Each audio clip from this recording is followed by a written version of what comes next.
பாலிவுட்ல ஒரு 3 ஆள் இம்பார்ட்டன்ட். ஷாருக் கான், சல்மான் கான், நடுவுல ஒரு ஹீரோயின் வந்துருவாங்க. அதான் கத்ரினா கைஃப். கத்ரினா கைஃப் அவ்வளவு முக்கியமான ஆள் இல்லையே அப்படின்னு கேட்டீங்கன்னா, அவங்க இனிஷியல் ஸ்டேஜ்ல அவங்க தான் பாலிவுட் ஸ்டாரா ஆக போறாங்க அப்படிங்கிறது எல்லாருக்குமே தெரியும். இவங்க 3 பேருக்குள்ள இருக்கிற ஃப்ரெண்ட்ஷிப் வந்து பாத்தீங்கன்னா பல பேர் பேசி பாராட்டி ஒரு பெரிய விஷயமா எடுத்துட்டு போயிட்டு இருந்தாங்க. ஆனா இப்ப இவங்க 3 பேருக்குள்ள எந்த ஒரு பேச்சுவார்த்தையுமே கிடையாது. அப்படி என்ன இவங்க 3 பேருக்குள்ள என்ன ஆச்சு?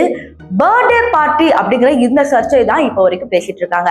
அது என்ன சர்ச்சை, என்ன நடந்துச்சு பாலிவுட் நியூஸ்ல எனக்கு தெரியவே தெரியாதுப்பா அப்படின்னு நீங்க கேட்டீங்கன்னா, எங்க ரெட்டை தமிழ் சேனலை சப்ஸ்கிரைப் பண்ணிட்டு நம்ம வீடியோக்குள்ள இப்ப போகலாம். பாலிவுட்ல நடந்த பல சர்ச்சைகள்ல ரொம்ப முக்கியமான சர்ச்சை பாத்தீங்கன்னா இந்த லௌகீக வாழ்க்கை சர்ச்சை தாங்க. ஆமாமா எவனோ லவ் பண்ணிடுவாங்க, டிவோர்ஸ் பண்ணிடுவாங்க, அதுக்கப்புறம் ஃப்ரெண்டா இருந்தாலும் சர்ச்சை ஆகும், ஆகலனாலும் சர்ச்சை ஆகும். ஸோ பாலிவுட் அப்படிங்கிறது கான்ட்ரவர்சி தான். இப்ப பாலிவுட்ல சல்மான் கான் அப்படிங்கிற இவர் வந்து பாத்தீங்கன்னா பயங்கர சர்ச்சைகள்ல சிக்கினாரு. அரசியல் விஷயத்திலயும் சரி, அவருடைய பர்சனல் வாழ்க்கையிலயும் சரி. அதுல ஐஸ்வர்யா ராய் அவரை லவ் பண்ணும்போது பயங்கரமா ஐஸ்வர்யா ராய் போட்டு அடிக்கிறது, வயலன்ஸை கொண்டு வந்து தேவையில்லாம பல விஷயங்கள் பண்ணாங்க. அது மட்டும் இல்லாம ஐஸ்வர்யா ராய் பிரேக்கப் அப்படின்னு சொல்லி ஒரு ரூம்ல நிம்மதியா தூங்கிட்டு இருக்கும் போது சல்மான் கான் குடிச்சிட்டு வந்து ஐஸ்வர்யா ராயோட கதவை ஓங்கி தட்டினதெல்லாம் வந்து பல செய்திகள் வந்து வந்துச்சு. பிறகு கத்ரினா கைஃப் வந்து லவ் பண்ணாங்க.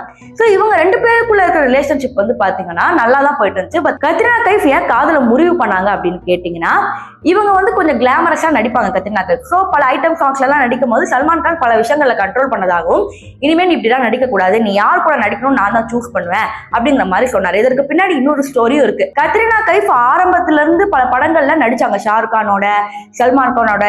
எடுத்தோடனே யாருக்குமே அவ்வளவு பெருசு வாய்ப்பு கிடைக்காதுல்ல. ரீசன் என்ன, சல்மான் கான் பிஹைண்ட்ல இருந்து பல விஷயங்களுக்கு ஹெல்ப் பண்ணாங்க. பட் ஆஃப்டர் கத்ரினா கைஃப் கொஞ்சம் வளர்ந்ததுக்கு அப்புறம் அவங்களுக்கு அப்பதான் தெரிய வருது என்ன இவர் எல்லா விஷயத்திலும் கண்ட்ரோல் பண்றாங்க அப்படின்னு சொல்லி அந்த ரிலேஷன்ஷிப்ல இருந்து கத்ரினா கைஃப் வராங்க. இப்ப அந்த வெளியே வர சமயத்துக்கு உண்டான இன்னொரு முக்கியமான காரணம்னா நான் சொல்ல போறேன் இந்த பர்த்டே பார்ட்டி. கத்ரினா கைஃப்க்கு பர்த்டே நடக்குது. இது நடக்கிற விஷயம் வந்து பாத்தீங்கன்னா ஒரு 5-6-7 வருஷத்துக்கு முன்னாடி இருக்கும், சரிங்களா? சோ பர்த்டே பார்ட்டி நடக்குது. ஷாருக் கான், சல்மான் கான், அமீர் கான் எல்லா கான்ஸும் போய் பயங்கரமா செலிப்ரேட் பண்றாங்க. அப்ப ஷாருக் கான் ஐஸ்வர்யா ராயை பத்தி ஒரு கமெண்ட் அடிச்சோடனே சல்மான் கானுக்கு சம்மக்கம் வந்து சப்புன்னு ஒரே அரையறாங்க ஷாருக் கான.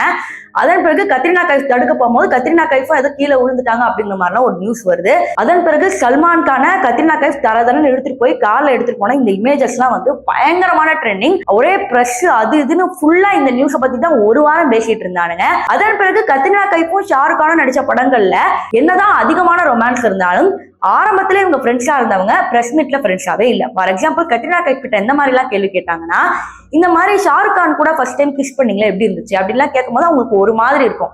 இதுல இன்னும் சூப்பரான விஷயம் என்னன்னா, ஜப்தக் ஏ ஹா அப்படின்னா ஒரு படம் வரும், அது என்ன தெரியல எனக்கு. அந்த படத்துல அனுஷ்கா சர்மாவும் இருக்கிறாங்க. அனுஷ்கா சர்மா பத்தி சொல்லுங்க ஷாருக் அப்படின்னு சொன்னப்போ அவங்க அழகானவங்க, திறமையானவங்க, அவங்க நடிப்புக்கெல்லாம் ஈடா வருமா அப்படி இப்படின்னு சொல்றாங்க. உடனே கத்ரினா கைஃப் பத்தி ஒரு 2 வார்த்தைகள் சொல்லலாமே அப்படின்னு கேட்டப்ப she is gentle, அவங்க வந்து ரொம்ப மென்மையானவங்க அப்படின்னு சொன்னோன்னா கத்ரினா கைஃபோட மூஞ்சே வந்து புளிச்சு போய் Shahrukh used one word to describe me, gentle, which has absolutely no relation to acting talent or looks or my career. Used 25 to describe Anushka. So how was the experience? It was good. It was good. So இவ்வளவு நல்லா இருந்த ஒரு friendship ஒரே birthday பார்ட்டினால சுக்குநூறா உடஞ்சு போச்சு. அது இப்போ வரைக்கும் அந்த வீடியோவை ட்ரெண்டிங் பண்ணி மீம்ஸ் போட்டு பாலிவுட்ல ஒரு பெரிய சர்ச்சை இப்பயும் பேசிட்டு தான் இருக்கிறாங்க. ஆனா அவங்களோட லைஃப்பை பார்த்துட்டு போயிட்டாங்க. ஸோ இந்த மாதிரி பாலிவுட்ல நடந்த சர்ச்சைகள், உலகளாவிய சர்ச்சைகளை தெரிஞ்சுக்கணும்னா எங்க ரெட்டை தமிழ் சேனலை சப்ஸ்கிரைப் பண்ணிக்கோங்க.